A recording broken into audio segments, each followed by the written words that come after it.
За нөгөө хандлтын төлөө өөрөөсөө жоохон хөрөд зодож од болгосон залууч нь зөвхөн Эрдэнтийн тулааны хөлөд оччихсан. Төвөөж юм шаачааг зөвхөн ажигдлаа олж.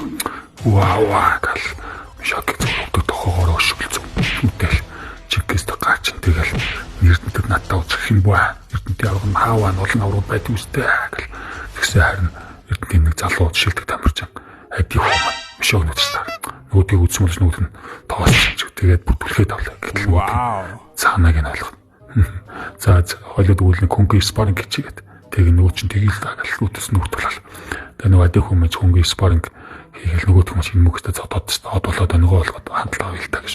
Тэгэл ивэр үзээс ивэр үзэхтэй гэл гэсэн үг л нөгөөдг нь тийм байхгүй хомдол үзчихэл шулуун цогтгдэл нөгөөдг нь бултаал нөгөөдг нь гин шок бол гайхал хүлмөч ямар мэдэрд юм байгаад бодож амжиг хөтөл урд хавь шулуун цохоор арын гарын огтуулсан цохолтоор ади хүүг аврагын хүчтэй комбинац зөв нөгөөдг чинь тачигдл нүтлээ нөгөө чинь аргаагаар ямар амар нэг бүр сүлдө бүр давхар амжаад унгах гэсэн бол ч өөрөө өнгөж юмнаад тэр чигтээ зодуулхан дээрээ тэгээ нокаутанд нүүр нутгын нөлөөлөд байхгүй ухаалт.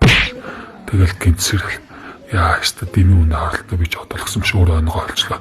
Эрдэнтийн залуу ямар мундаг юм ирээдүйн бусад аврагууд нь бүх илүү болох нь тодорхой. За бууж өглөө гэж буцчихъя.